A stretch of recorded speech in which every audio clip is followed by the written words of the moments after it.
Phone ঘাটছে, এবার ওর মা দিবে বোধহয় ওকে। দাঁড়াও, হ্যাঁ বসে থাক, ফোন নিয়ে বসে থাক, এদিকে মা মরে যাক কোনো ব্যাপার না। মা কাজ করতে করতে মরে পড়ে থাক, তুইও চিতা দেখে যা। চিতা দেখবে? মার দিকে কোনো খেয়াল নেই, মা মরুক। মা দাঁড়াও, আমি বাসন মেজে দিচ্ছি। একদমই না, তুমি ফোন নিয়ে বসে থাকো, কোনো দরকার নেই।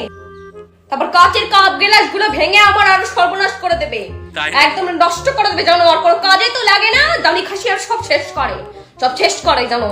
করবে বললেও প্রবলেম। মা তাহলে ঘরটা মুছে দিই আমি। হ্যাঁ ঘর মোছ, ঘর মুছে পুরো ঘরে জল সাপ দিয়ে ছড়িয়ে রাখ, যাতে মা এবার পড়ে মরতে পারে। এমনি তো কাজ করতে করতে তুই আর তোর বাবা মেরে দিয়েছিস, এবার জল ফেলে রাখ যেন পুরো তোর মা মরতে পারে। একদম কোনো কাজ করতে আমরা যাই এখান থেকে। কাজ করবে, আমার কাজ বাড়াবে, আমার সব দিকেই জ্বালা। এটা কি দেখি তো, আবার ফোন দেখতেছে, এবার দিবে।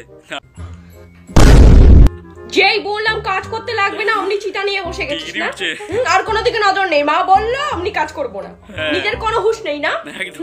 জনন কি দেখছিস, কোন চিতার মাথা দেখছিস এগুলা? চিতার মাথা কি জানি মা, বুঝতে পারছি না এটা কি।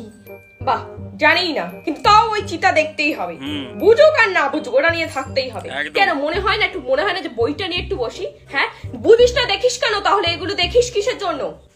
দাঁড়াও মা, নিশ্চয়ই কোনো ব্যাপার আছে, নাহলে আচ্ছা। কি এমনি এমনি ভিডিওটা দেয় নাকি? শুধু ওয়েট করো, নিশ্চয়ই জানতে পারবে। আচ্ছা।